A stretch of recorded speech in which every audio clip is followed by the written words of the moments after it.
labor que consideramos de las más propias de la tertulia, como tertulia política que es decir, un intento de que desde por debajo de las personas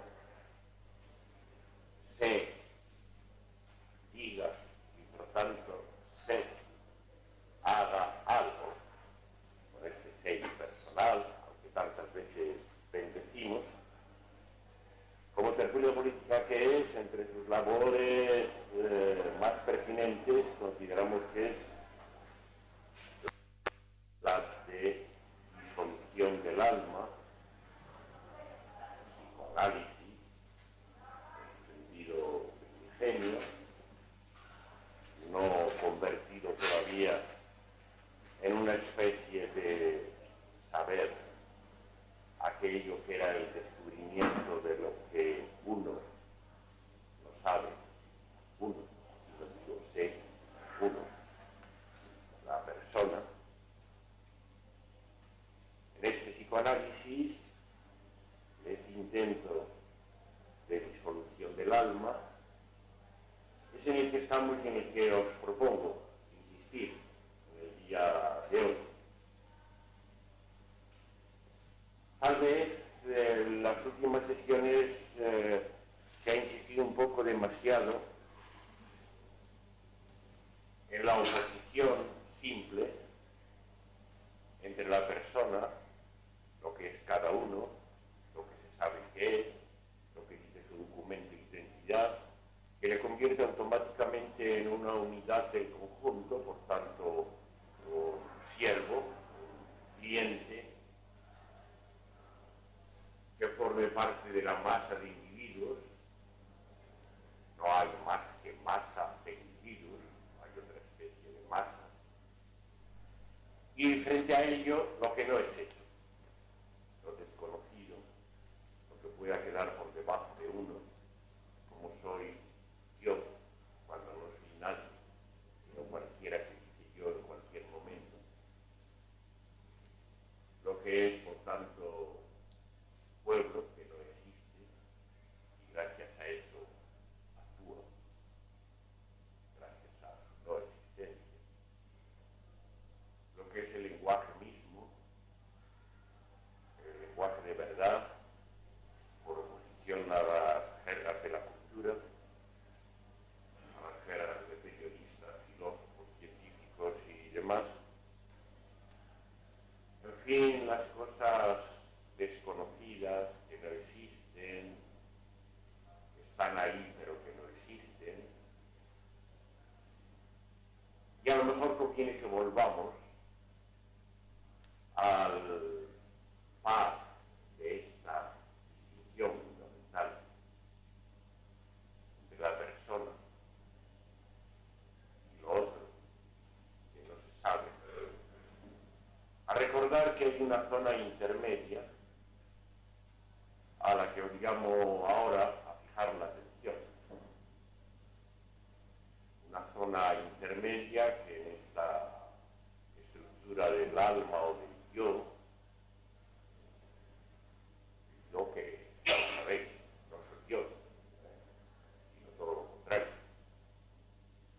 Yo, que es otro nombre del alma, individuo, una persona. Hay una zona intermedia a la que, purificando en cierto modo, exagerando el uso freudiano, llamamos subconsciente, y que por tanto se diferencia así claramente de la conciencia personal que constituye el individuo y de aquello desconocido que quede por debajo y que actúa justamente como desconocido. Hay esta zona intermedia, en ella vamos a insistir. Es la zona que conocemos porque de ella, en la realidad misma, del tiempo real mismo, se producen esas formas de acción a las que llamamos maquinarias, automáticas,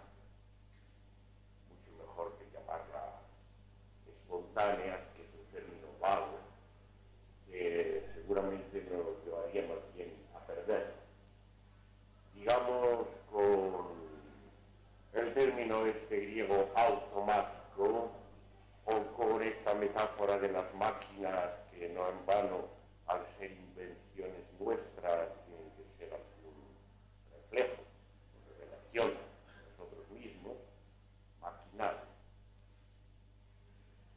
Las acciones automáticas o maquinales proceden de un sitio que enseguida recordáis o veis ahora mismo, que no puedo ser el yo en cuanto ente real, no puede ser el yo, no puede ser la persona, porque de la persona solo emana acto, consciente, voluntad. Y desde luego tampoco puede presumirse que sea directamente algo como un instinto, una pulsión instintiva.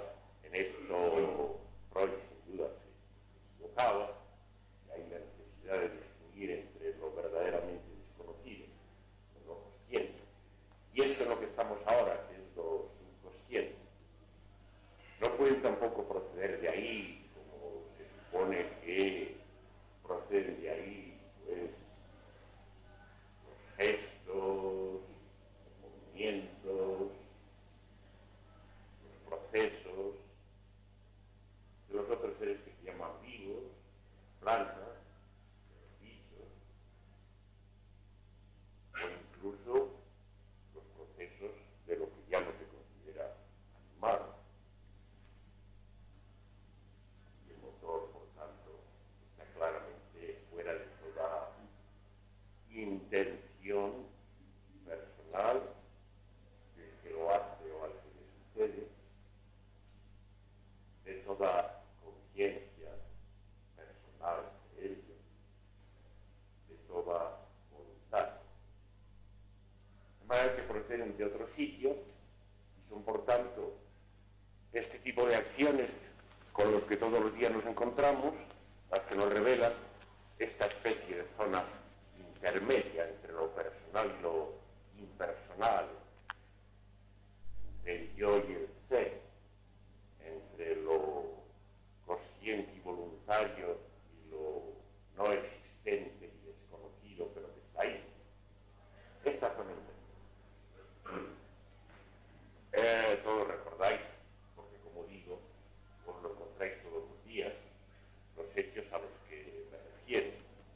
Por ejemplo, para centrarnos en criaturas de estas que se llaman humanas, pues todos los días veis, y ocasionalmente hay, en los casos de un desarrollo especialmente artístico, gente que baila, gente que canta, sin que sea de una manera tan artística. Reconocéis que cuando andáis por la calle, vuestros pasos y ocasionalmente los gestos de los brazos que les acompañan no son ni lo uno ni lo otro, son efectivamente algo que se hace automáticamente, maquinalmente. Es verdad que ocasionalmente la conciencia, las instancias superiores, pueden venir a incidir sobre estos actos. Por ejemplo, cuando en la milicia se enseña a marcar el paso. De manera que entonces se toma esta forma de actos automáticos que son andar, mover las piernas, mover los brazos, más o menos al compás, se hace conciencia de ellos y se ordena que se hagan de una manera rigurosa, que no solo los pies muevan izquierdo, derecho, sino que al mismo tiempo los brazos pues vayan complementariamente haciendo movimiento derecha, izquierda, como está mandando. Hay una incidencia pues en este caso de la superioridad, de la voluntad consciente, de las facultades superiores. Eso es lo que hace, yo sé entre paréntesis, que en la noticia misma encontréis algunos muchachos que son incapaces de marcar bien el paso. Es decir, muchachos que seguramente andan por la calle igual que los demás, pero que si le mandan que lo haga, si le mandan tomar conciencia y voluntad de esos gestos, pues ya no le sale. Y entonces resultan muchos desastres que son objeto de la risa, de la furia de los sargentos y hasta de los compañeros de promoción de esos quintos soldados en formación. Cuando estas habilidades que llevan a elaboración artística muy rigurosa, pues llegan a esas maravillas de que veáis cómo inexplicablemente un pianista puede ponerse delante del teclado, mirando o no la partitura y en todo caso realizando los movimientos que los compases de la música exigen a una velocidad, con una precisión increíble. O veis que una muchacha pues, se pone a bailar, por ejemplo, un taconeado en el tipo de baile flamenco y que puede marcar con toda precisión matemática, digamos, por lo menos, 16 o 32 taconeos por compás, rompiendo el compás en 16 o 32 partes, sin que se equivoque ni por casualidad. Evidentemente gracias a que ni el pianista ni ella están pensando en lo que hacen. Evidentemente gracias a que no están poniendo voluntad ninguna en hacer aquello. Gracias a que en el momento mismo no tienen ninguna conciencia de la cosa. Y lo mismo que os digo de esto, pues os puedo decir de cosas mucho más humildes, ¿no?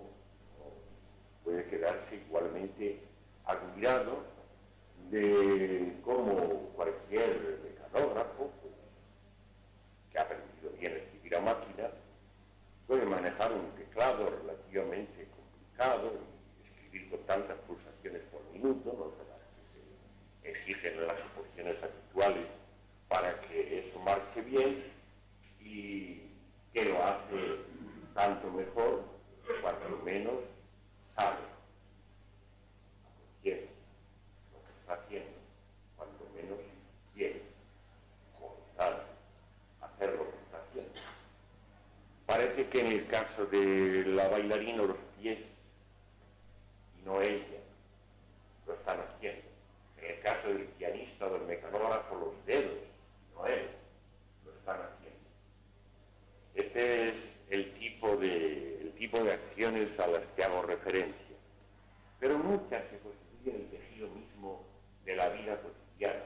La mayor parte de nuestro trato social, digamos, marcha así de bien, aunque podría marchar desde luego mucho peor todavía, así de bien como marcha, gracias a que la mayor parte de los gestos que en la relación con los prójimos establecemos son gestos maquinales, en los que no tenemos ni que pensar, en los que no tenemos ni que poner voluntad alguna.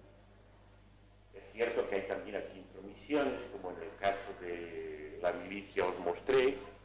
Antes de entrar dejen salir. Pero efectivamente parece que tiene que pasar por un momento en que se aprende y que hay algunos que no acaban de entenderlo y no tienen mucha costumbre de metro y que a lo mejor, como se dice, meten la pata, pero normalmente todo marcha como la seda. Todo marcha como la seda, todos los movimientos, todos los entrecruces, incluso en los casos de las grandes aglomeraciones metropolitanas, este uso de los medios masivos de transporte, marcha increíblemente así de bien como marcha. Porque si uno se pone a pensarlo, desde luego, el asombro de que las cosas puedan funcionar así tiene que invadirlo. Sin embargo, lo tomamos como si fuera lo más natural del mundo. Hay instancias, esas a las que señalo como subconscientes, que se encargan de liberar a las facultades superiores, de liberar al yo, propiamente dicho, de todo trabajo, de toda intención, de todo planeamiento, y que pueden conseguir eso de que manos, los pies, funcionen solos. buena educación, pues ¿en qué consiste? En los casos torpes, en los que no saben relacionarse bien con sus prójimos, pues consiste en intento de aplicar unas normas conscientes, lo cual siempre da muy malos resultados. Pero en los casos de la gente bien educada de verdad, consiste en que no tienen que pensar, porque son bien educados, de una manera que se diría inexactamente espontánea, pero que de una manera más precisa se dice maquinal, automática.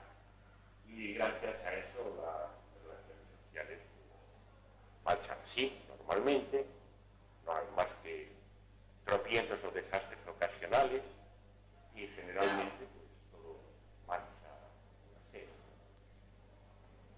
Me detengo entonces, una vez que os he recordado algunos ejemplos de hechos o acciones automáticas, maquinales. Me tengo ahora a haceros notar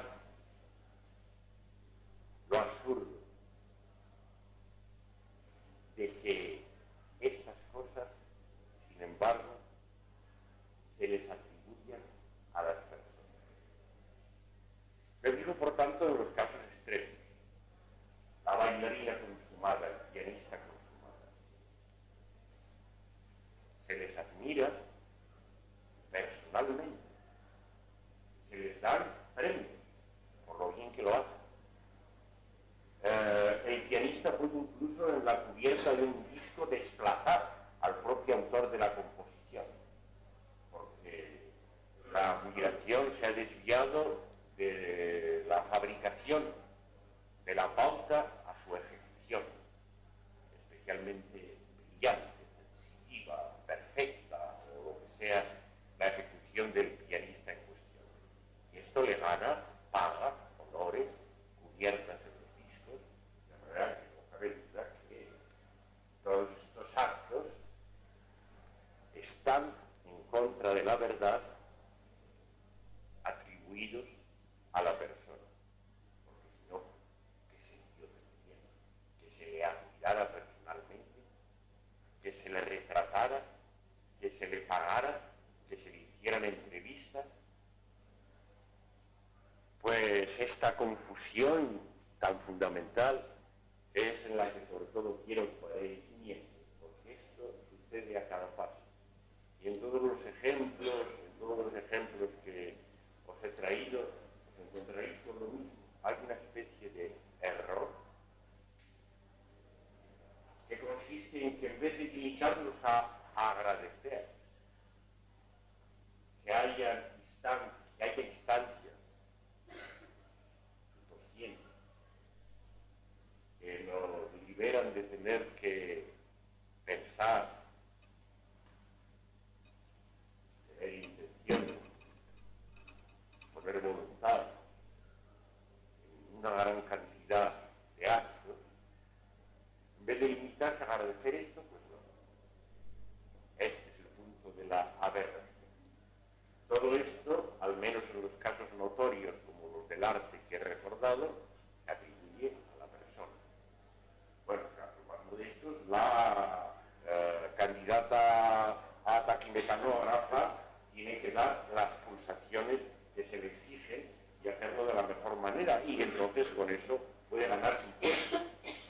Pues sí, puede tener probabilidades en la bolsa del trabajo, puede tener como premio ese premio que es el que la sociedad le da a la gente menuda ordinaria, un puesto de trabajo, esa cosa que nos viene desde arriba y que es una bendición que llueve muchas veces en proporción con la actividad subconsciente, automática, que se ha adquirido. No le falta que sea una taquimecanógrafa. ¿Qué secretaria será la que tenga más probabilidades de adquirir un puesto de trabajo y venir a servir a algún alto ejecutivo con una buena paga? Pues aquella que sepa actuar con más gracia y soltura en las relaciones con los clientes y con todo lo demás.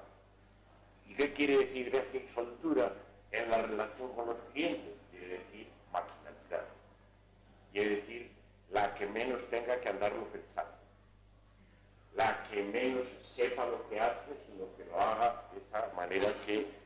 falsamente se dice espontánea. Y entonces el premio, sin embargo, va para la persona, que es la que ahí no estaba haciendo nada. Para la persona, para fulano o fulano de tal, que, como hemos visto, no se puede decir que estuvieran haciendo nada de eso, de lo que se encargaban otras instancias que no eran ellos mismos. Esto se puede extender a las demás actividades. Os voy a también, como ejemplo, a ofrecer en mi propia alma como caso. No digáis que aquí nadie escurre el bulto. Yo puedo decir que se hacen muchas cosas. Se hacen muchas cosas y que además hasta cierto punto se puede decir que las se hacen muy bien. Incluso yo mismo me quedo admirado de lo bien que sé hacer muchas cosas. Sobre todo si llego a compararme con los prójimos no con los prójimos de abajo, sino con los prójimos que ocupan altos lugares en las regiones de la cultura, de la política o de la enseñanza o de lo que sea, ¿no? Y sobre todo si me comparo con mi propio recuerdo de mis torpezas para esas mismas acciones cuando era pequeño, cuando era muchacho, cuando hace muchos años. Aún sin compararlo me puedo quedar admirado de mí mismo, pero sobre todo si hago la comparación entonces mucho más todavía, porque me doy cuenta que no solo hago todas esas cosas muy bien, sino que además da la impresión de que es un caso raro. Eso no sucede desde ordinario, ¿no? No os voy a contar todas las cosas, pero por ejemplo, empezando por algunas de las más modestas, y ahora me doy cuenta de que, como simple lector de Fray Luis de León, he descubierto que durante 4 siglos y pico se ha venido leyendo mal, con equivocaciones evidentes, de las que, al parecer, los estudiosos no se han dado cuenta. ¿Cómo tú me he dado cuenta de eso? Pues por alguna especie de habilidad filológica adquirida previamente, no sé cómo, me tengo que dar cuenta, digo, ¿cómo es posible que hayan tenido que estar esperando 4 siglos y medio para que ahora venga yo y me dé cuenta de que todo este hilo se está leyendo mal a Fray Luis? Me tiene que entrar una admiración tremenda, ¿no? Lo mismo si, pues, después de mis torpezas, que recuerdo bien, de las que tengo testimonios escritos incluso, de adolescente, más joven, me di cuenta de que he llegado a entrar en eso que ellos llaman hacer poesía de una manera completamente distinta, y que me he dedicado a fabricar canciones y otras cosas que no se parecen en nada a lo que suele llamarse poesía en el mundo de la literatura. Me he tenido que parar un momento y condenar lo que se llama poesía como algo entregado meramente al mensaje, a lo que sí, como olvidado de los mecanismos más elementales del ritmo y de la propia producción, los cuales yo evidentemente algún tiempo tuve que aprender, pero que si han llegado a dar algo que dé un buen resultado. Y buen resultado en poesía quiere decir que si no oye la canción se queda diciendo, eso es lo que yo quería decir y no sabía cómo. Si ha llegado eso, evidentemente es gracias a que esas habilidades también, hasta el ritmo y todas las demás que vienen detrás, se me han hecho completamente marginales.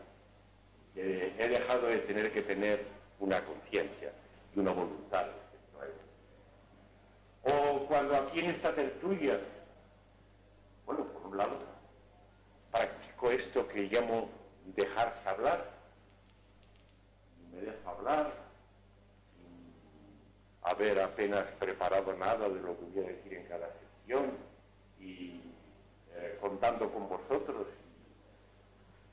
y lo hago así de bien, en el sentido de que será rarísimo que con ninguno de estos sermones aburra a nadie de los presentes, sino que todo el mundo más o menos participa y disfruta en ello, pues todo esto es gracias a que esta habilidad para el sermón o para el diálogo o para lo que sea, es una habilidad que me ha hecho fascinado.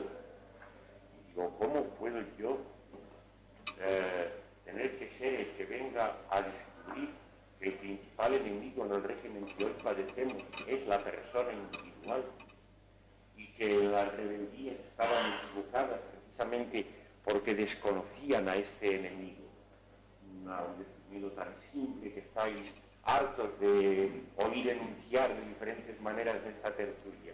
¿Cómo puede la rebeldía desde el comienzo de la historia, haber tenido que esperar unos 10.000 añitos a que venga aquí don Agustín García y descubra cuál era el error político esencial y cómo de verdad había que atacar las cosas?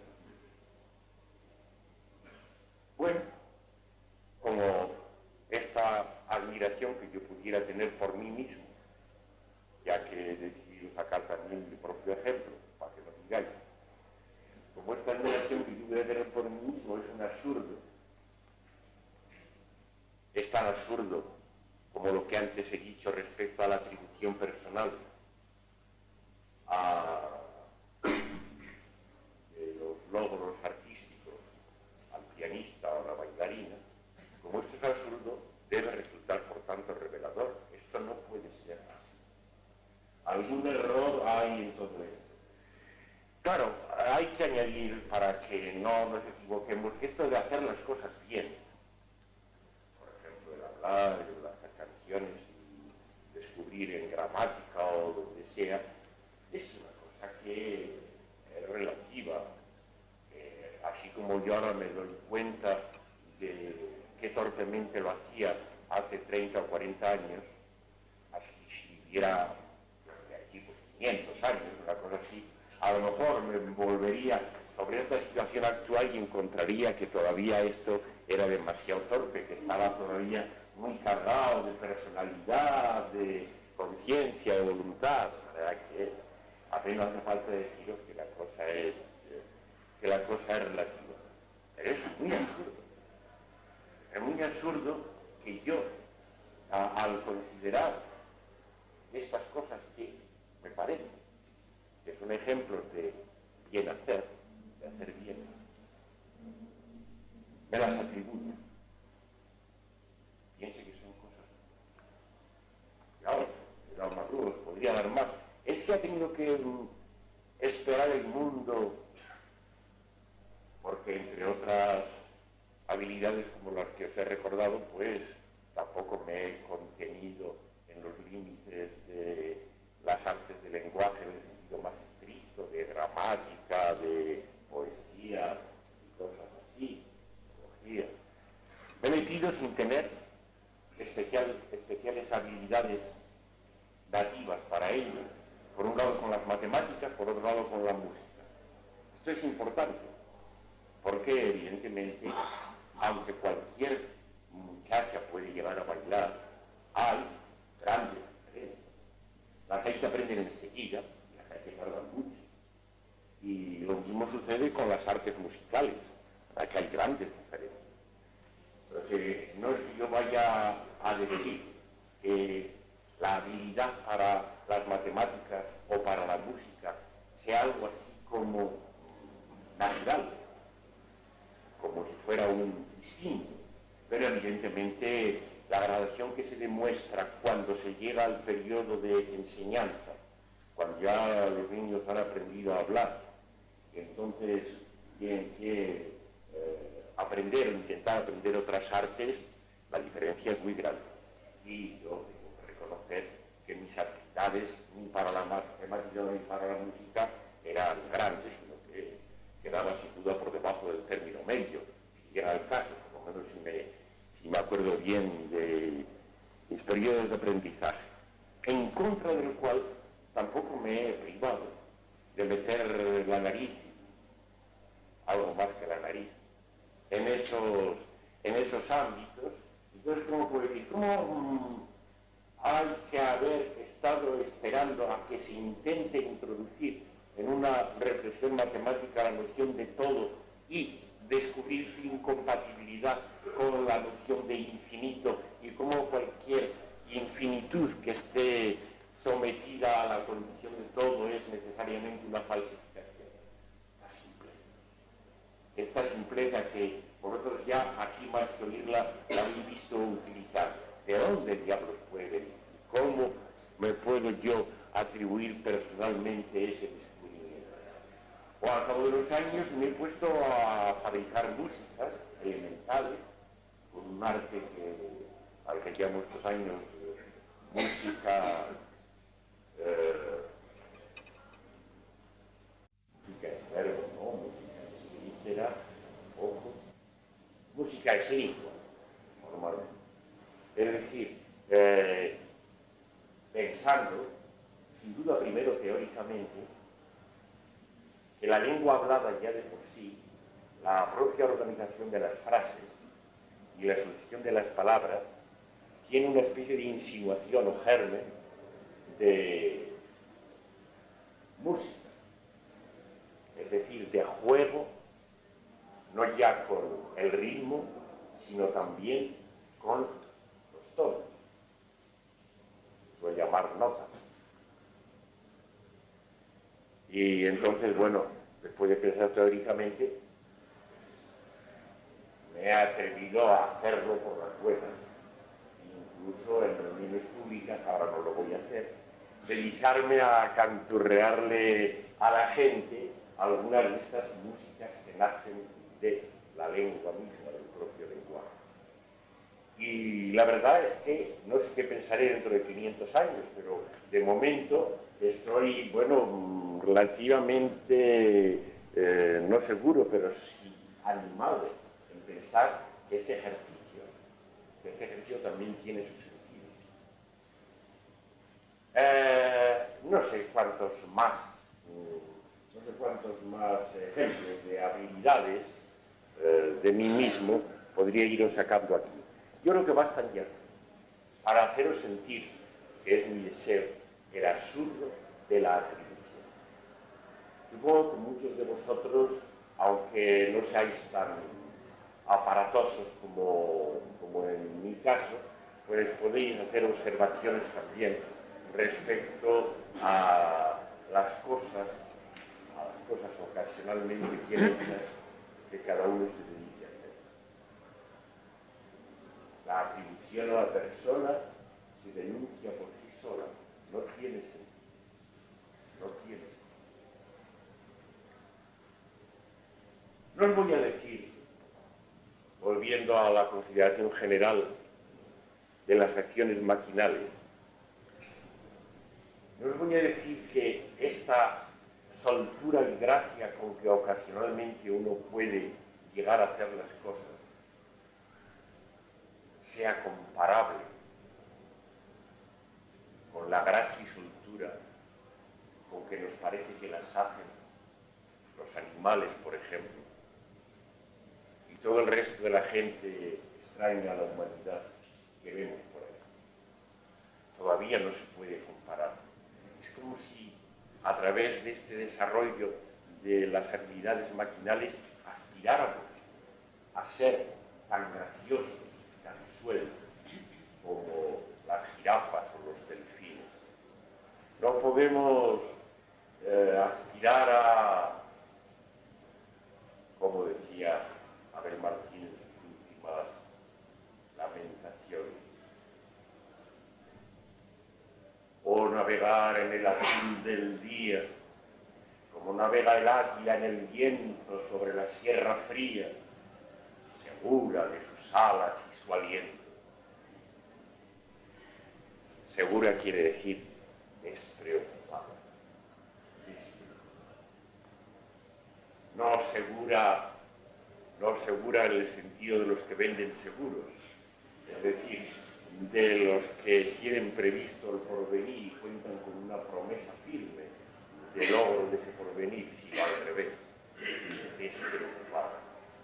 Evidentemente nosotros no podemos llegar a tanta despreocupación, a tanta limpieza, segura de sus alas y su aliento. Tanto es así que incluso la táctica mortífera del poder que estoy denunciando no deja desde el principio de la historia de hacernos entrometer las facultades superiores, la conciencia y la voluntad, en esas zonas de la respiración, del andar, como decir en este caso del vuelo. Esto es lo que se llama enfermedad. La maldición desde la expulsión del paraíso. Enfermedad quiere decir intromisión de la conciencia y la voluntad en aquellos sitios en que todavía nos parecíamos al alma.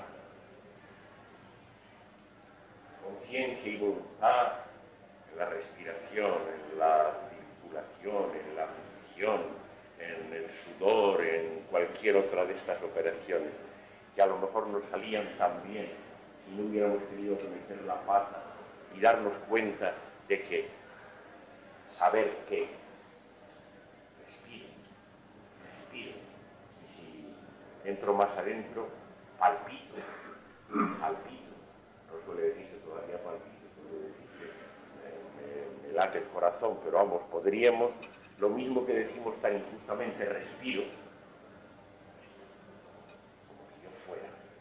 como si yo fuera el que hago semejante operación, podríamos llegar a decir palpito y llegar a atribuirme a mí mismo cualesquiera de las otras operaciones en las que yo no tengo nada que hacer. Este es el caso extremo.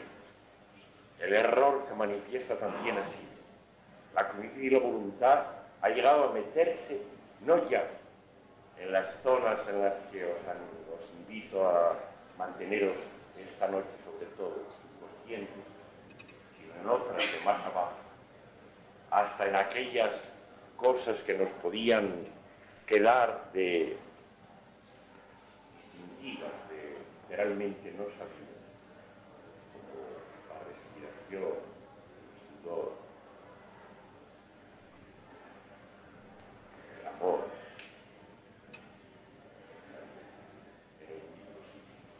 la intromisión de la felicidad voluntad, a la que llamo enfermedad, y me niego a hacer la menor diferencia entre enfermedad y conciencia del cuerpo o intromisión de la voluntad.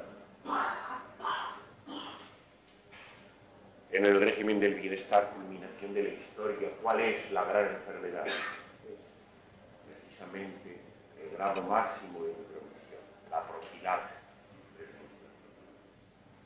Todas las demás no son nada, pero la profilaxis, el chequeo y todas las demás consecuencias que hacen, que intentan que toda la población esté enferma, da lo mismo que no esté o que no esté, pero que toda la población esté enferma por la propia intromisión de la conciencia, ya son el ejemplo de esta extremidad a la que llegamos.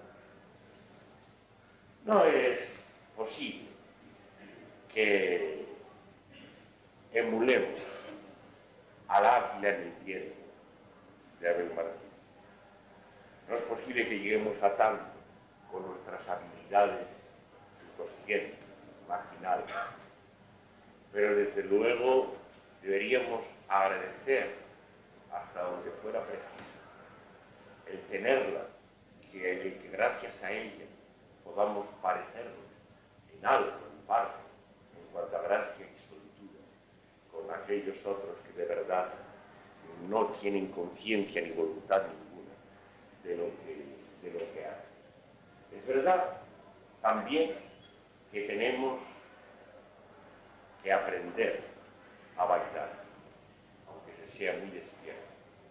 Que tenemos que aprender a manejar las letras o a manejar los números y demás convenios de la matemática. Tenemos que aprender a tocar un instrumento, que tenemos que aprender tantas cosas. Voy a dejar el aprendizaje de andar fuera, porque es justamente un caso límite, problemático.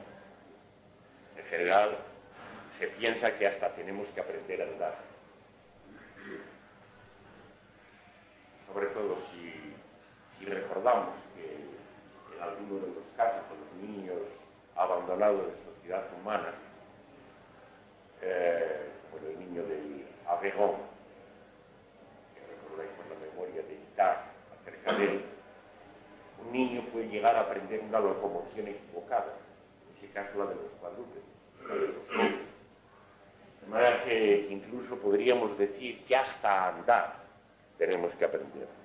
Y naturalmente, sobre todo, tenemos que aprender a escribir a máquina, a tocar el piano, a hacer la mayor parte de las cosas maquinales que he alabado.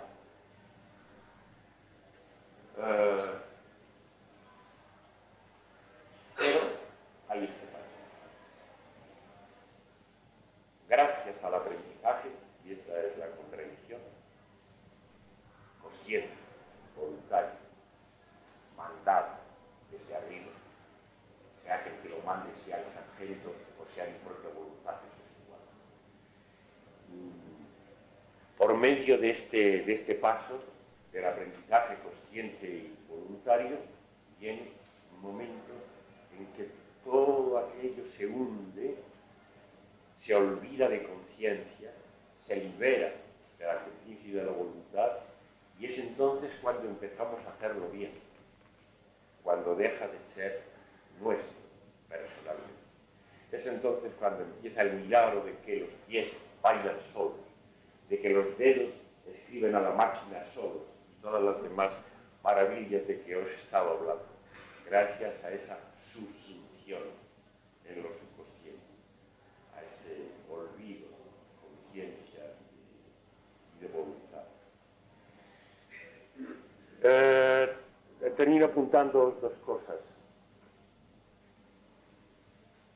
Una, volviendo respecto a la cuestión política, para la que he tenido la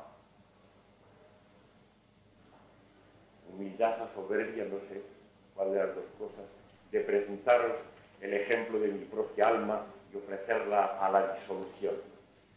En cuanto a este aspecto personal y político, hay que recordar siempre una cosa. Si uno empieza a encontrar ridículo que le atribuyan las cosas que hace bien, que en verdad no son cosas, no son más que cosas que se hacen bien a través de él y a pesar de él, a pesar de su persona. Cuando uno empieza a encontrar ridículo esto y se ríe, como yo me he reído hace un rato de todas las cosas que yo mismo he llegado a hacer bien, no hay que olvidar que del mismo golpe uno se libra de la culpa, y esto es peligroso.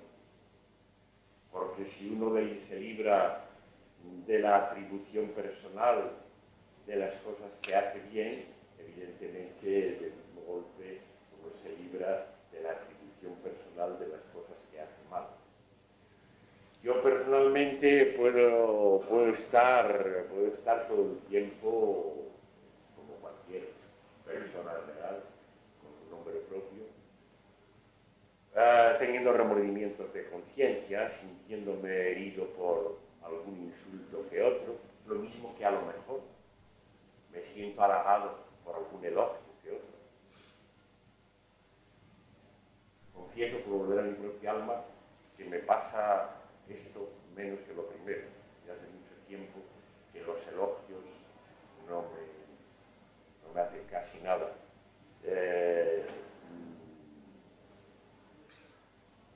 No los testimonios de que se usan las cosas que hago, eso es otra cosa distinta. Los elogios personales no me hacen casi nada y en cambio todavía me libro mucho más duramente de las inculpaciones personales. De manera que yo, como cualquiera, pues está sometido a otro, a lo uno y a lo otro. Sin embargo, parece claro que tal mentira tiene que ser lo uno por lo otro.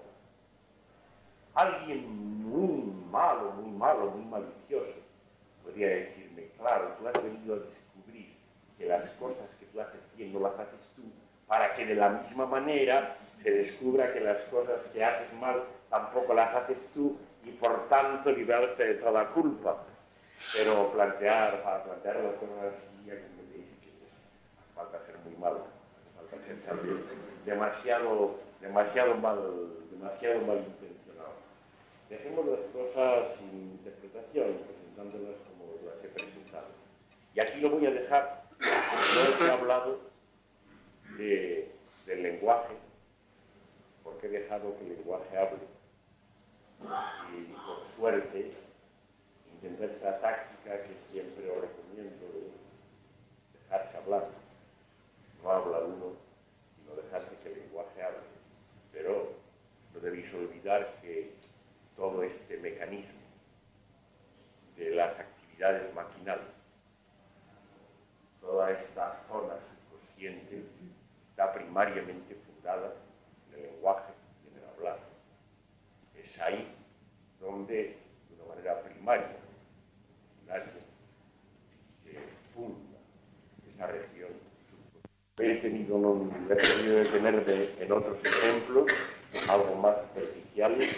Por debajo de todo esto está el hecho mismo, siempre claro, siempre misterioso, tan claro como misterioso, de la presencia del lenguaje que no existe, pero que evidentemente habla por nosotros, fabrica la realidad y a su vez la destruye, descubre su mentira, su falsedad. Bueno, pues esto era, de manera que con esto os dejo y adelante. Yo, Agustín. No sé si tiene mucho que ver con el tema, ¿no? Pero interesado por músicas, digamos, libres, ¿no? En las que se permitiera más improvisación, tipo jazz, blues, flamenco, música india, ¿no? Así. Después, en un momento dado, cuando más improvisan, ¿no? Cuanto más libertad tienen para improvisar y para, como tú decías, dejarse mecánicamente, que salga todo, resulta que luego más difícil, sin embargo, este tipo de música y más reglas más estrictas tiene. Por ejemplo, la música india divide en una especie de compases, ¿no? Larguísimos, divididos en varios tipos de tiempo, en fin, tal. Entonces, ¿hasta qué punto para que pueda salir eso automático y salga bien y salga sin que lo haga la persona, ¿no? Que salga de dentro? Antes hay que interiorizarse un montón de reglas muy estrictas y muy difíciles. ¿Y hasta qué punto tiene que ser voluntariamente? Entonces, sí, el aprendizaje, ¿qué contradicción hay ahí? ¿O qué? Eso no estamos libres. El aprendizaje es consciente y voluntario, aunque ya he dicho que la diferencia de grados en cuanto a la rapidez de aprendizaje es enorme. Pero estos casos son como los que he presentado, casos extremos en que la regulación tanto del ritmo como de los tonos de la escala es complicada. Igual que cuando es simple hay que aprenderlo todo, pero hay algunos niños, niñas ejecutantes que lo aprenden muy rápidamente hasta el punto de que casi parece que uno se da cuenta, pero eso no nos debe engañar. Todo hay que aprenderlo en nosotros, no hay nada distintivo, no se baila por instinto, todo es posterior a la terminación de la lucha entre la lengua común y la adquisición de una de las lenguas, de uno de los idiomas. No hay ningún niño ni niña por ahí que sea capaz de adquirir los principios del cálculo matemático o adquirir esta habilidad para tocar la sitar o para bailar flamenco o cualquier otra cosa complicada antes de que haya terminado esa lucha. Estamos explicando un poquito. Quizá también estas músicas daba la casualidad de que estamos cuanto más libres, digamos, sean libres entre comillas, digamos que también coinciden que son populares o más o menos populares, medio religiosas, sí, digamos, que no se aprenden en escuela, digamos, que se aprenden muchas veces amándolas. Es importante que coincide que son tipos de música que puede llamar muy populares. Ahí hay, bueno, dimes y diretes, ¿no? El caso del cantejondo y de sus artes es un caso en que la cosa se ha venido a hacer claramente cultural hasta extremos y también en gran parte en las artes latinas y con el jazz y los blues. Sí, es posible que hubiera una raíz popular, que quiere decir anónima, ajena a las personas. Por desgracia siempre está el sargento arriba que lo asimila todo. Puede hacerse con cualquier cosa y declararlo un acto cultural. Pero vamos, eso es lo de menos. Evidentemente, ningún niño puede aprender. Me he encontrado con algunos padres que me han dicho que sí, pero sin duda eso debe ser un poco de imaginación paternal o maternal. Antes de los 2 años y medio, digamos, en el caso normal. Nadie puede empezar a aprender esas otras habilidades maquinales. Es decir, cuando ha terminado esa lucha, no me detengo mucho en ello porque a esto hemos aludido otras veces, esa lucha entre la lengua común, que se supone que el niño trae al mundo, con cada nación del verbo, cada vez que nace un niño, y la lengua de Babel con su vocabulario que tiene que aprender. Claro, lo normal es que esa lucha ha terminado por los 2 años y medio, 3 años. Y es solo a partir de entonces cuando con esas enormes diferencias de rapidez pueden empezarse a adquirir las otras artes y las otras formas de acción que he llamado maquinal. Bueno, pero más, venga. Sí.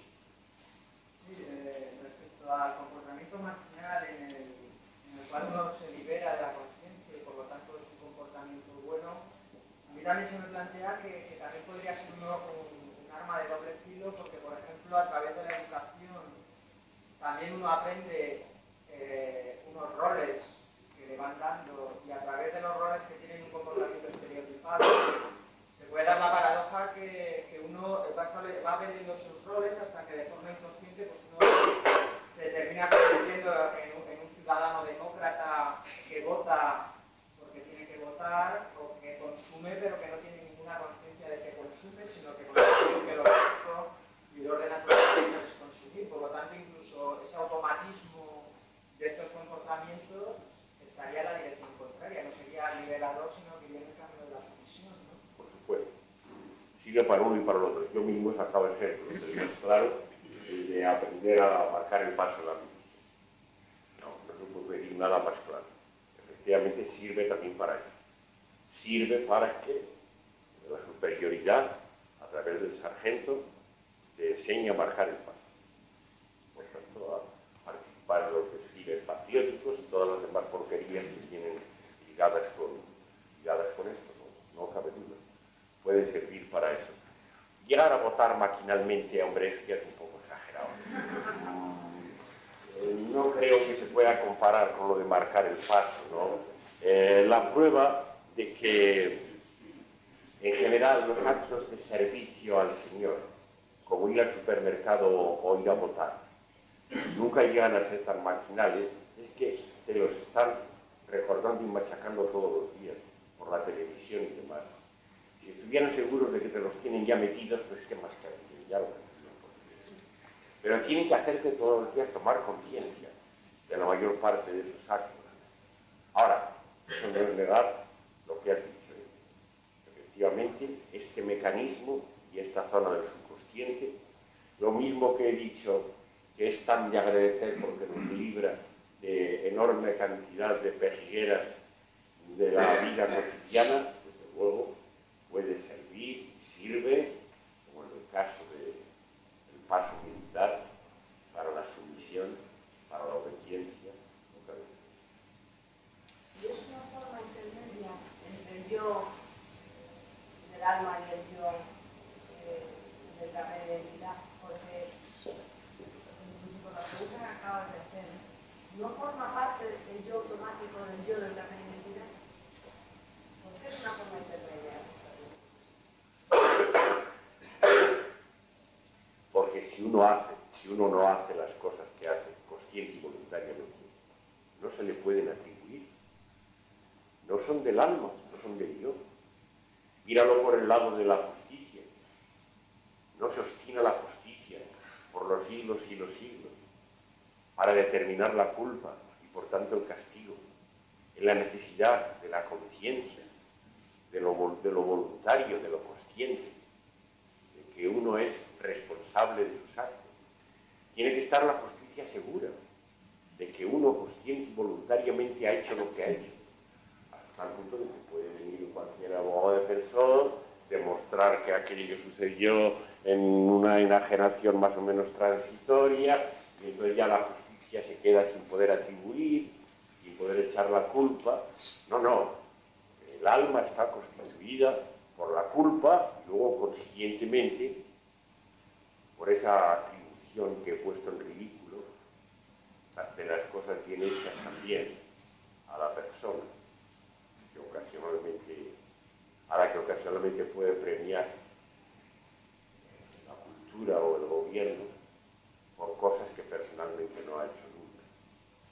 No, no, literalmente esta región subconsciente es no personal en el sentido estricto. Y algunas de las conclusiones que han permitido la integración del psicoanálisis nacen claramente de no haber visto esto con claridad y de no haber distinguido a su vez esta región subconsciente de lo otro de más abajo que no sabemos siquiera qué es, o no consciente. Esto es, se puede decir, medio consciente, medio voluntario. Desde luego, es ajeno a la persona individual, a la del documento de identidad. ¿Qué más? Voluntariamente entonces no se hace nada, porque el estómago funciona por su cuenta, todo funciona por su cuenta, el corazón por su cuenta, luego por tanto la cabeza también funciona por su cuenta. Luego todo eso viene a decir que existe un determinismo total, por lo tanto no existe ninguna voluntad, no existe ningún Dios. Es eso, más o menos lo que estamos diciendo. No, lo que estamos diciendo no, eso desde luego no es. Yo me he detenido a dar ejemplos de acciones maquinales para que funcione bien. O el estómago sí parece que funciona solo, entonces se le deja mientras no viene la enfermedad. Basta con que tengas conciencia y voluntad, como sucede con frecuencia, de tu digestión para que ya lo estropees. Entonces ya el estómago deja de funcionar solo y es como, y ya pudiera decir, yo digiero muy bien, digiero muy mal, pero ya digiero yo, no el estómago, ¿no? De manera que, de ninguna manera puedes ampliar eso. Yo he dado ejemplos de funciones, de acciones propiamente maquinales que se oponen a las otras, ¿no? Si fuera lo que tú dices, no, yo no sé nada de determinismo y eso, pero habría suprimido de un tirón todo esto que estamos atacando aquí, que es el alma personal, el yo. Habría dejado de haber un yo y entonces nuestro ataque y toda la política de la tertulia no tendría sentido. Realmente un yo, un alma personal, el documento de identidad, y comete acciones irregulares o obedientes, en todo caso conscientes y voluntarias.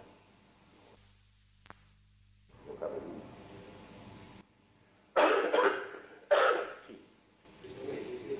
Perdón. El vínculo que ve la atribución de méritos propios o personales a actitudes maquinales,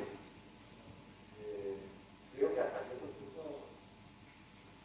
es relativo, no sé si está en contradicción que usted mismo ha señalado que hay previa necesidad de un aprendizaje consciente. También, por otro lado, se podría un aprendizaje personal. Por otro lado, también un poco habría que olvidar el hecho de que podría considerar una facultad también personal para editar a la propia persona del medio. Sí, se podría llegar a eso. Yo desde luego me he centrado mucho en lo ridículo de la pretensión de la atribución personal de acciones que sin duda se deben a eso, a que ocasionalmente uno ha aprendido a quitarse del medio, por lo menos en parte, y a dejar que cante lo que sabe cantar, calcule lo que sabe calcular, baile lo que sabe bailar y hable lo que sabe hablar, ese lenguaje. Pero sí, aunque sea un poco retorcido, podría convertir en un mérito eso de quitarse del medio. Hay cierto motivo para decirlo. Supuesto que uno no hace bien más que las cosas que no las hace uno, evidentemente, si uno hace bien muchas cosas es porque tiene el mérito de haberse aprendido a quitar del medio con más frecuencia o más facilidad que otros, eso no cabe duda. Sí, yo vamos, esto con respecto a esa cosa que me molesta llamar con nombre tan prostituido como poesía, pero respecto a eso es una cosa que muchas veces la digo con los públicos, ¿no? Las que acierten, y acierten, como antes os dije, quiere decir eso de que el oyente se queda pensando, eso es lo que yo quería decir, no sabía cómo, o sintiéndolo. Las que acierten son las que no son mías, y en cambio todas las mías son malas, ¿no? Las malas son las mías, todas las que no hayan acertado. De manera que, evidentemente, hay esa diferencia. Claro, eso plantea otro problema. Esa, digamos, habilidad, y por tanto, mérito, de quitarse del medio, es a su vez consciente y voluntaria.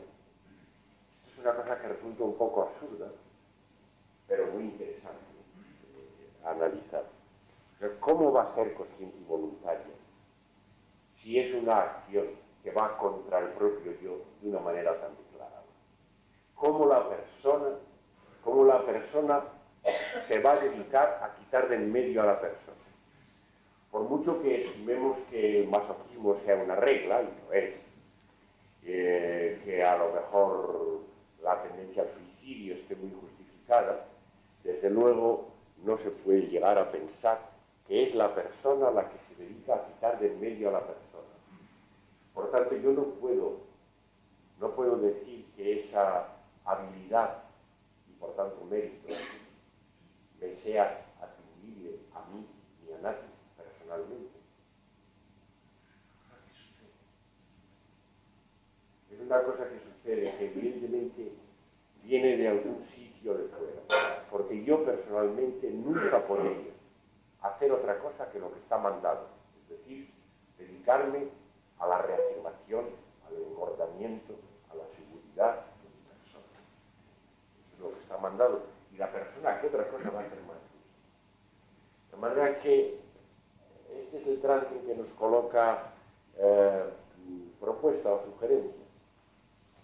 Sí, a lo mejor se puede llamar a eso una habilidad, un mérito, por más negativo que sea, pero desde luego no es mío, no es mío. Es algo que viene de alguna otra parte, que está promovido por alguna otra cosa. Y esto tiene que ver con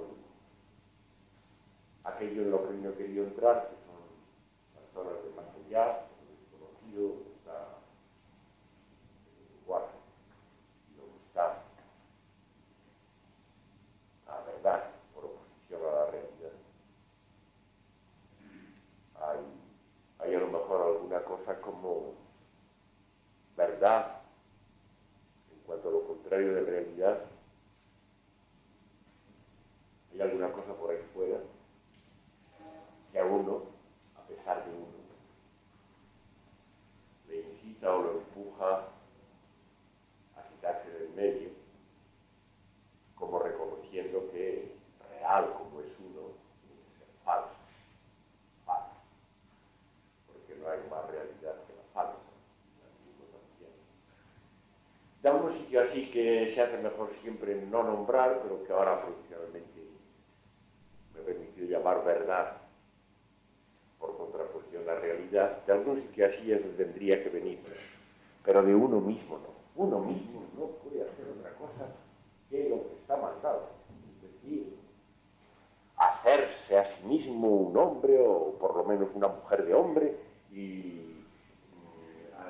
hacerse trepar en la escala social, y ganar la aprobación pública, ganar dinero.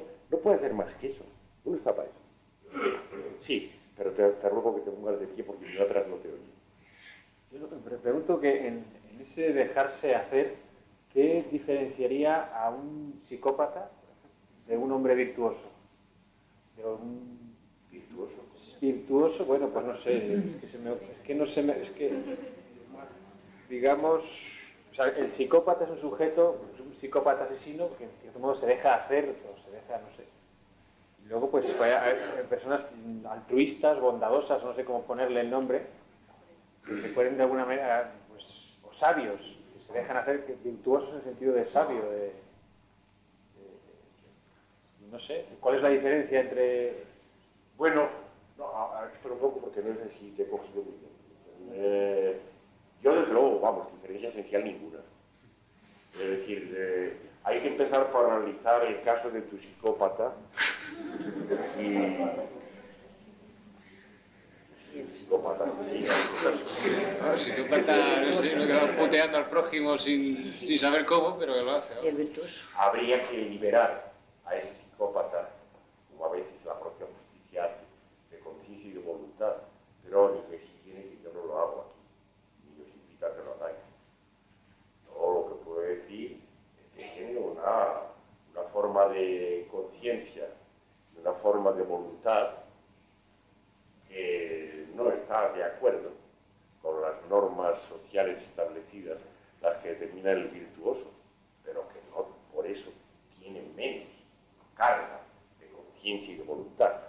Una conciencia y voluntad, si es retorcida en el sentido de inhabitual, no reconocida como normal, no digamos ya virtuosa, sino ni siquiera como normal, pero no por eso menos carga de conciencia y de voluntad. No veo yo a ningún tipo de psicópata como el que sugieres, del que se puede decir que hace las cosas que hace sin saber lo que hace, sin quererlo. Lo sabe mal, según el hombre normal. Lo quiere mal, según el hombre normal, pero lo sabe y lo quiere. Está condenado a él. Y entonces partimos de esto, pues, y nos fijamos en el hombre virtuoso, de los tipos que has dicho, o en el hombre normal. La diferencia no es ninguna. La diferencia no es ninguna. Por supuesto, una y otra vez invito a reconocer la locura, la enfermedad de la normalidad. Esto tiene sentido. Eso tiene sentido. La normalidad que se llama es claramente diagnosticable, sin demasiado esfuerzo, como locura, como una psicopatía. Como antes he dicho, es consustancial con la historia, la enfermedad.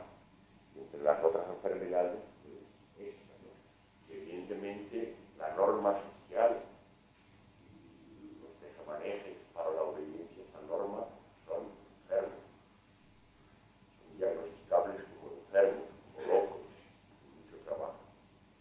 Quien no sea capaz de sentir que esta sociedad está regida por la locura, siga manteniendo esa diferencia, poco tiene que hacer en una tertulia política. Quiero levantarme con una razón. El reconocimiento de la locura de la normalidad es esencial. Hoy os he mostrado después de todo uno de los síntomas o apariciones de esa locura que consiste precisamente en eso, en ese error de la atribución personal al individuo de cosas que él no hace. Esa forma de error, tantos otros errores, solo se constituye en la normalidad, no podemos olvidar.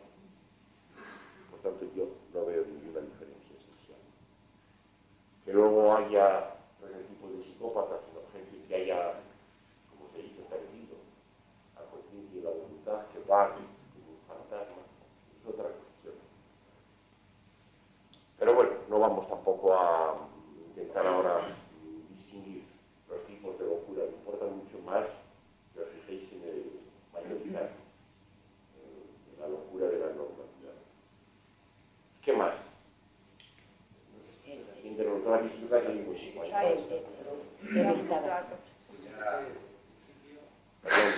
Perdón, es que me cae un poco de la ¿Qué ha pasado con la cabeza cuando hablabas de que todas esas habilidades que desarrollamos tenían que pasar por el aprendizaje? Se me ha venido a la cabeza un programa que vi una vez de Amado Rodríguez de la Fuente, donde un pájaro se le aislaba una vergacina y cogía una piedrecita para romper el huevo que se consigue y nadie se lo enseña. Quiero decir con esto que tal vez también tengamos toda una serie de habilidades incorporadas genéticamente, ¿sí?, que después, con la cultura y con todo esto del poder y de la estructura social, se inhibe. A lo mejor cuando tú hablas de verdad, esa verdad que está en el más allá, en lugar de lo que no existe. no existe, tal vez, digo yo, me ha ocurrido pensar, que tenga que ver con alguna de estas cosas. Bueno, no, en primer lugar, lo de que conservamos por lo menos algún resto de funciones que se pueden llamar instintivas, yo lo he sacado ya, precisamente para mostrar que la imposición por parte del poder de conciencia y voluntad puede llegar hasta más abajo de la región subconsciente de la que os he detenido, cuando interfiere en la digestión, en la respiración o en el latido del corazón, ¿no? Evidentemente sí, parece que esas cosas que no se aprenden, que no pertenecen por tanto al tipo de las acciones maquinales, que solo se sumen en olvido después de haber pasado por la fase del aprendizaje, no lo parece, se hacen solas, respirar. Las he sacado de para mostrar hasta qué punto puede llegar también la imposición de la conciencia y la voluntad hasta ahí, hasta más abajo. Pero en cuanto a la observación de los animales, esto plantea muchos problemas. Evidentemente, el pajarito ese de que ha recordado, ese no ha aprendido. Ese no ha aprendido. Si lo has contado bien, él no ha tenido ni siquiera que ver a otro pájaro adulto hacer esa misma operación. La trae, como se dice, incorporada al código genético. Es literalmente innata, pero no hay que olvidar que no todas las cosas que observamos en los animales son así. Que hay una parte de las cosas que hacen que también se aprenden, que tienen que pasar por una fase de aprendizaje. Hay muchos pájaros y redes que tienen que aprender ciertas formas de comportamiento. Incluso se dice que las cigüeñas enseñan a volar. Y cuando uno las observa, pues recibe la impresión de que efectivamente hay una fase en que los cigüeñinos están al borde del mundo vacilante, que los adultos los están animando o desanimando. Claro, esto es muy complicado, porque lo que sí entonces hay que reconocer como innato, incorporado al código genético, es los adultos la tendencia a enseñar, el instinto de enseñar. Luego nosotros, claro, el de aprender correspondientemente, pero indirectamente, ¿no? Si a nosotros se nos pudiera aplicar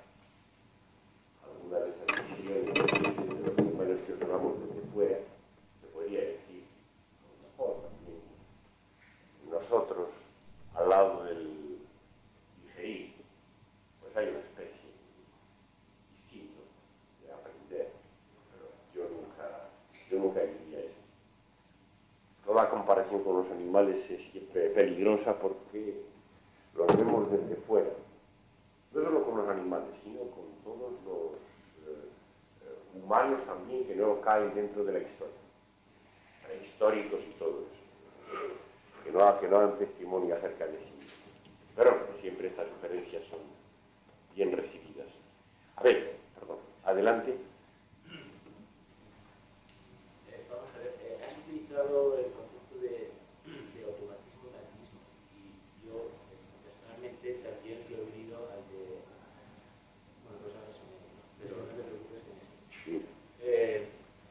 a la rutina, a lo rutinario, y que evidentemente lo has contrapuesto al tema del aprendizaje, y en el tema del aprendizaje para contraponerlo al tema de la rutina y el maquinismo y el automatismo. Esfuérzate un poco que no te van a ir atrás. Es que esforzar los oídos vosotros. Entonces, lo que quiero decir es que cuando se produce el aprendizaje, entonces funciona dos facultades, como has dicho, que es la mental, utilizando los términos que todos conocemos, la mental y la de la consciencia. Y que ¿Cómo la mental qué? La mental yo no sé qué es. No, la de la voluntad, perdona. Perdón, me he ido. La de la voluntad y la de la conciencia. Y que yo he unido al concepto filosófico de libertad.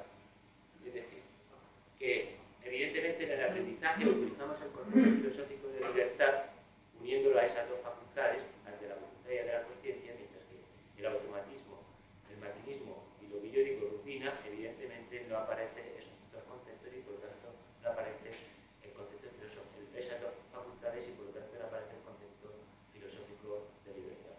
Pero cuando en cuestiones, por ejemplo, de aprendizaje, por ejemplo, de sociedad o de convivencia entre diferentes individuos de una misma especie, que puede ser la humana en comparación con el resto de las especies animales, en contraposición al resto de las especies animales, evidentemente la rutina es tan fundamental y que evidentemente ha sido necesario antes haber realizado antes un acto de voluntad y por lo tanto haber tenido presente, o no presente, pero sí haber hecho un acto de voluntad. Por ejemplo, si nosotros aprendemos a considerar al resto de nuestra especie, que son, por ejemplo, étnicamente distintos o religiosamente distintos, por ejemplo, a considerarlos no enemigos nuestros, y eso luego se convierte en rutina, automatismo y maquinismo, evidentemente crearemos una sociedad medianamente un poquito más llevadera y no nos estaremos dando hostias como se están dando hostias cuando ese acto de voluntad, cuando utilizamos la facultad de la voluntad y utilizamos actos voluntarios y de libertad, y en un momento determinado consideramos en ese proceso de aprendizaje que evidentemente hay momentos que este hombre o que este cuerpo que está junto con nosotros o esta gente, estos individuos son diferentes y no llegamos a considerar, a eliminar el miedo que puede suponer. Sí, pero te has contradicho un poco. Es interesante tu contradicción, porque evidentemente tú estabas diciendo que lo que sería bendito para todos estos horrores que has recordado sería que esas cosas del respeto de los otros y de no conocer enemigos, no se hubiera hecho rutina, como hubieras dicho, maquinal. Y luego otra vez parece que te pones después a predicar como si pensaras, igual que la televisión, que eso es una cosa, es una actitud que se puede tomar casi como un concepto filosófico. Simplemente de decir algo habría que decir sí. Eso ya no se pensara, ni se quisiera, ni fuera objeto de conciencia y de voluntad, fuera enteramente rutinario. Muy, muy bendito, eso es lo importante. Ahora, tengo que decir todavía tu primera parte. Nunca digas el concepto de libertad si quieres decir algo bueno, porque no hay ningún concepto que no sea esclavo. De manera que decir concepto de libertad, pues es meter la libertad en la cárcel, es una cosa que no se puede decir. Libertad es una cosa meramente negativa, es de las que no existen. concepto de libertad para los filósofos, para los políticos, no para ti, para mí. No hay tal cosa como un concepto de libertad que sería condenar a la libertad a la esclavitud, a la cárcel. Libertad, en un sentido muy cotidiano, es la libertad que nos da la rutina, porque nos libera de trabajar a nivel consciente y voluntario. Esto no es la libertad, que la libertad hacía lo grande contra el poder, pero es una cierta liberación agradecida, nos he invitado al agradecimiento todo el rato, porque evidentemente la rutina nos libera de tener que andar teniendo intenciones, planteándolo, estableciendo planes, poniéndose horarios. Agustín, perdón, Sí. y entonces, ¿por qué viene la rutina, el aburrimiento? Con la rutina. Claro, ¿cuántas veces dicen esto es una rutina porque se ha desprendido uno de la voluntad para hacer algo, parece que se hace libremente y cae el aburrimiento? Con la rutina. Yo no reconozco esa experiencia. No. Bueno, digo, como hago oído, que se dice la rutina y el aburrimiento parece que van unidos. No. Las cosas rutinarias, como por ejemplo el entrar y salir del metro fluidamente, no son ni aburridas ni divertidas. Montar en bicicleta era lo más divertido de pequeño, si es lo más rutinario del mundo. Son rutinarias. Y nadar. No, el aburrimiento propiamente, como aquí hemos dicho, surge precisamente al revés. Surge siempre con el futuro. No hay aburrimiento si no hay planteamiento del futuro. Lo que hunde en el aburrimiento es cuando te pide un plan. ¿Qué vas a hacer mañana? Ya solo, ¿qué vamos a hacer este fin de semana? Ya solo que digan eso, ya el reino del aburrimiento se ha establecido. Claro, las rutinas no son ni aburridas ni no. Venga, adelante. Lo primero es volver a la cuestión de la atribución a la persona de esas habilidades.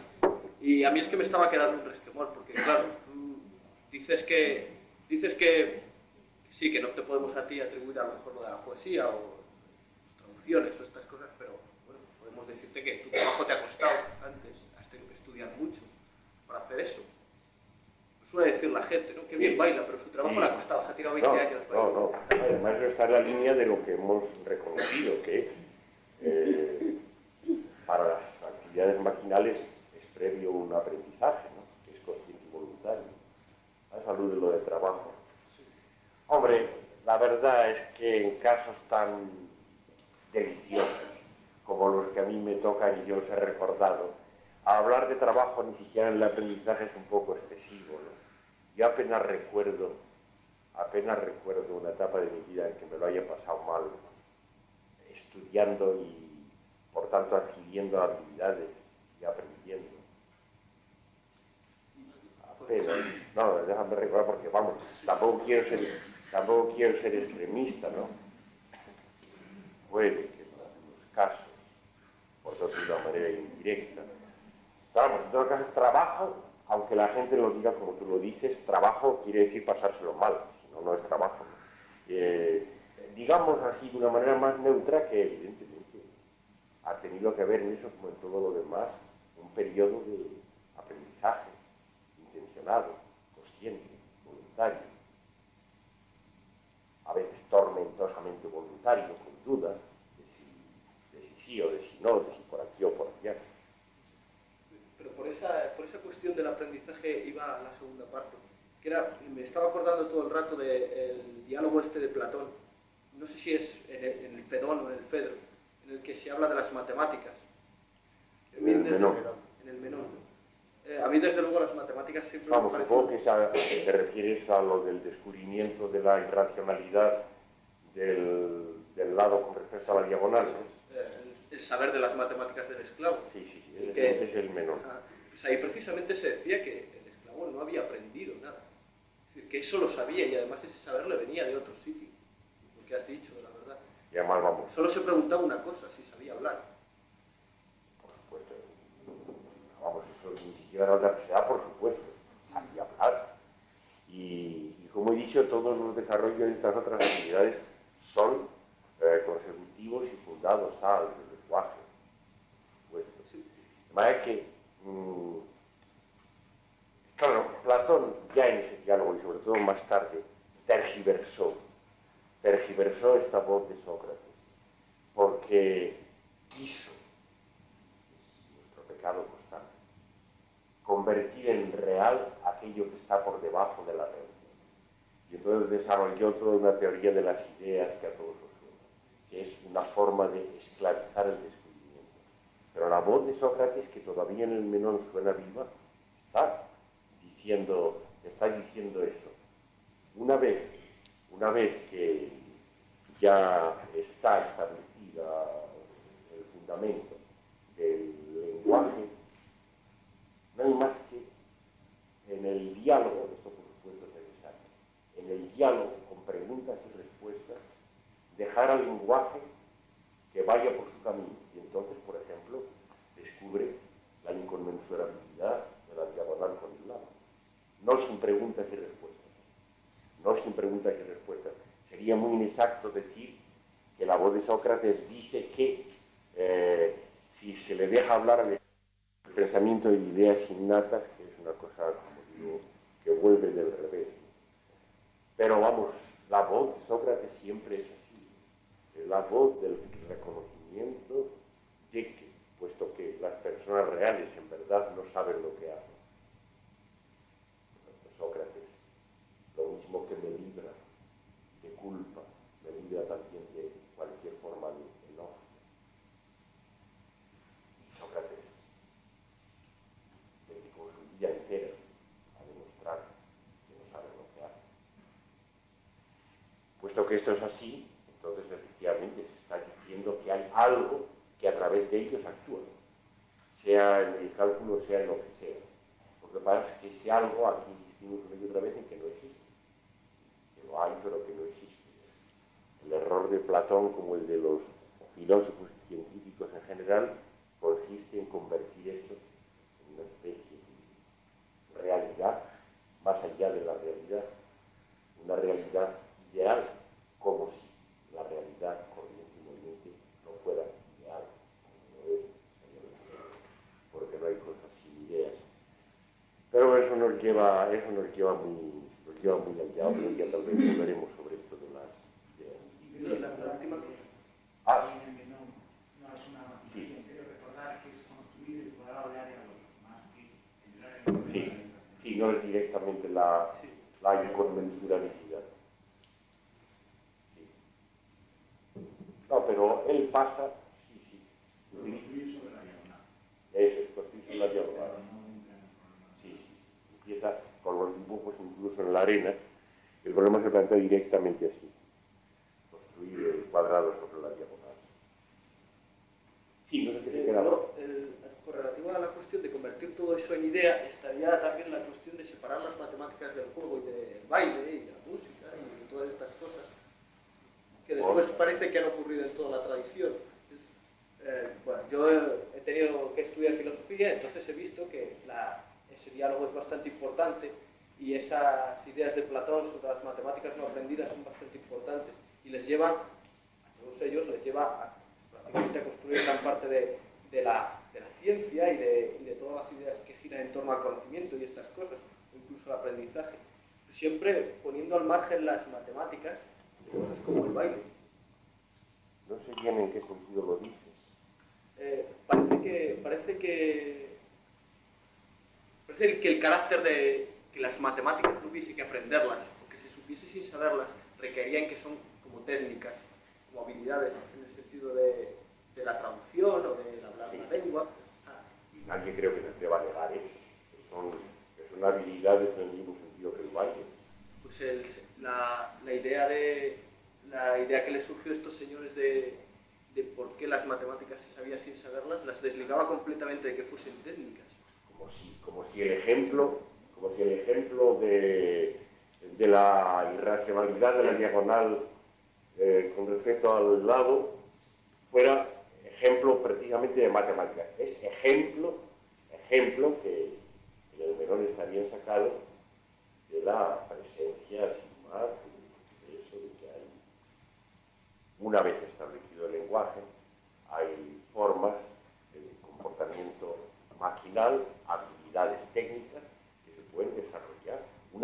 es el cálculo, otra es evidentemente la música o el baile.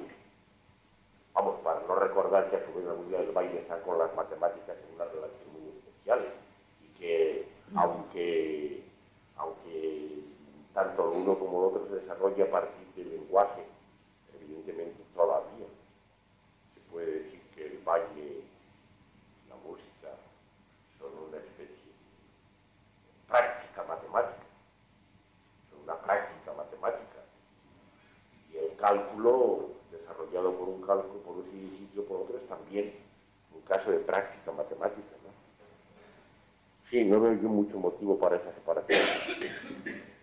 ¿Qué más había por ahí? No sé si tiene esto algo que ver con todo el tema este de la espontaneidad y el poder. Estaba pensando que uno de los argumentos que yo he escuchado muchas veces, que utiliza el poder para legitimarse y ataca la espontaneidad, atacando la espontaneidad, es que los hombres abandonados a su espontaneidad, bueno, el resultado es un mare magnum, ¿no? El hombre es un lobo para el hombre y todas esas cosas, ¿no? Y entonces, ese dejarse hacer o dejarse hablar, ese ser del pueblo, el poder lo ataca diciendo que bueno, que lo ataca, vamos, que además la mala intención por parte del poder es tal que no merece ni siquiera para ser discutido, ¿no? Ya aquí el caos lo dicen ellos, pero caos uno no conoce más que el caos del tráfico automovilístico y el caos de la burocracia del Estado, por ejemplo. Ese es el caos que uno conoce, el otro es un invento que a ellos les viene bien para mantener la ley.